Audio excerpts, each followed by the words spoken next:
The Holocaust. One of the darkest chapters in history. Millions of people systematically murdered. Entire families, entire cultures vanished under the Nazi regime. But the big question is, how could the world let something like this happen? Where did so much hatred come from? Why did Adolf Hitler blame the Jews for all ills and take that hatred to the extreme of genocide? Today, we're going to explore the true origins of Hitler's anti-Semitism. We're going to go beyond what everyone knows about World War II. We're going to discover how a mix of personal frustrations, national defeats, and hate speech created the stage for one of the most heinous crimes against humanity. Because understanding the past is the only way to prevent something like this from happening again. Adolf Hitler was born on April 20th, 1889, in Braunau am Inn, a small Austrian town very close to the German border. From a young age, his life was marked by strong family tension. His father, Alois Hitler, was a strict and authoritarian man who wanted his son to pursue a bureaucratic career in the Austro-Hungarian Empire. But young Adolf dreamed of being an artist. His great passion was painting and drawing.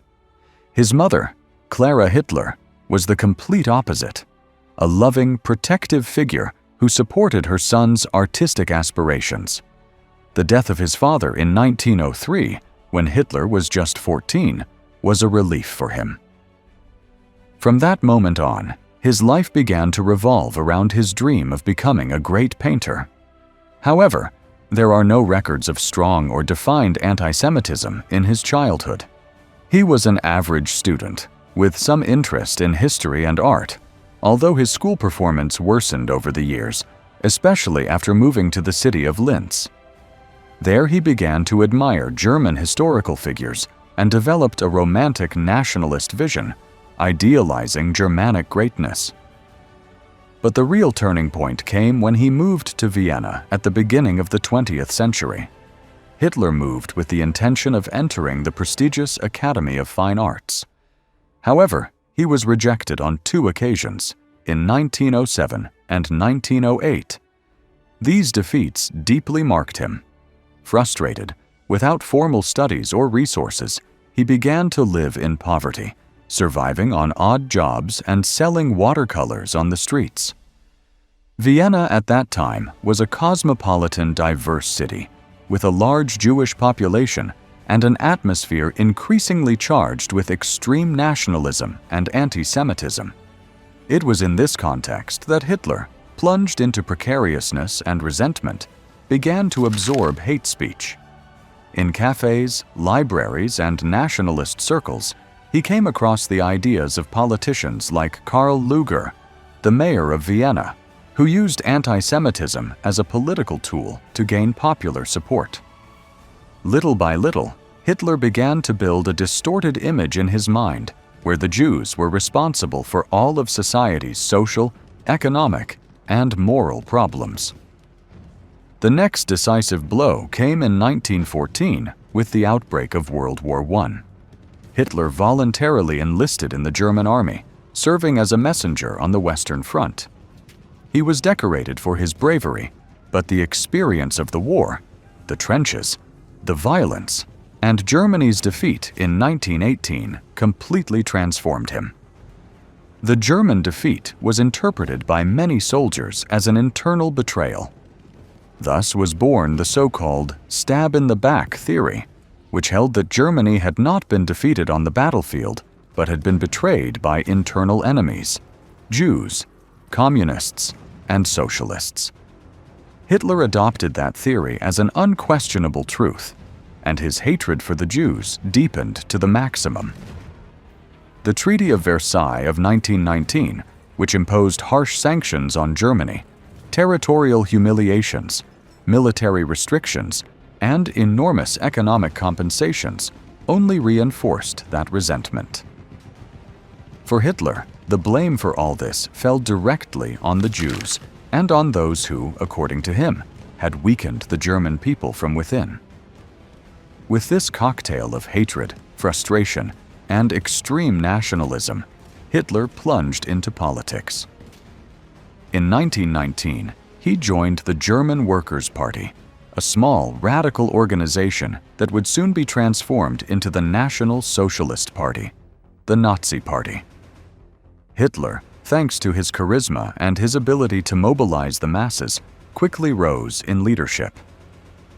Nazism combined ultranationalism with unprecedented anti-Semitic rhetoric. The belief in the superiority of the Aryan race and the need to maintain racial purity became the pillars of Nazi ideology. Jews were singled out as the culprits of the economic crisis, political instability, and Germany's supposed cultural degeneration. In 1925, Hitler published Mein Kampf, where he made his worldview clear: an authoritarian government, territorial expansion under the concept of Lebensraum, that is, living space for the German people, and the total eradication of Jewish influence. The economic crisis of the 1920s and the Great Depression of 1929 were the ideal breeding ground for his message to gain popularity among the desperate population. In 1933, Hitler was appointed Chancellor of Germany, and the following year, he became Führer, the absolute leader of the country. From power, he put increasingly aggressive anti-Semitic policies into action. First, with discriminatory laws. Later, with the creation of concentration camps.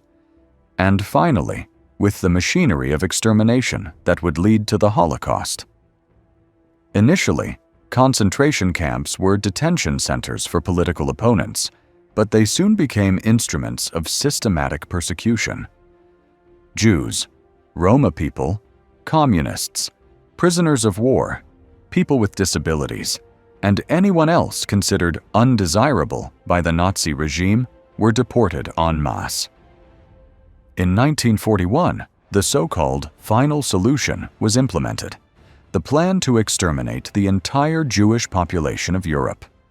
In 1942, the Nazis built 6 large extermination camps in occupied Poland: Auschwitz-Birkenau, Treblinka, Sobibor, Belzec, Chełmno, and Majdanek. There, millions of people were murdered in gas chambers or by mass shootings. The inhuman conditions were not limited to the extermination camps. Prisoners were transported in cargo wagons, without ventilation, without water or food. Many died even before they arrived. Upon arrival, the elderly, children, and the sick were sent directly to the gas chambers. Those who were considered fit to work suffered extreme hunger, forced labor, and constant violence under the policy of extermination through labor.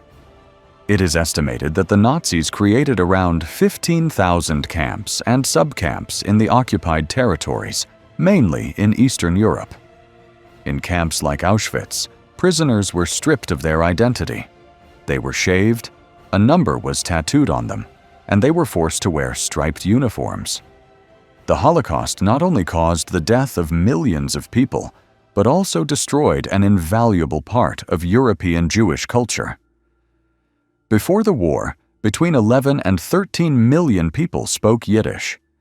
After the genocide, that culture was devastated. Today, the scars of the Holocaust are still present. Remembering what happened and understanding where that hatred came from is fundamental so that history does not repeat itself. Hitler's anti-Semitism was not a coincidence. It was the result of personal frustrations, extreme ideologies, conspiracy theories, and a society that allowed hatred to grow unchecked. That's why knowing this past is not just a history lesson, it is a warning. Because hatred, when not stopped in time, always finds a way to destroy. If you're interested in continuing to learn about these topics, subscribe to the channel, like this video, and share it. Your support is essential for more people to know the truth behind the facts. Thanks for watching.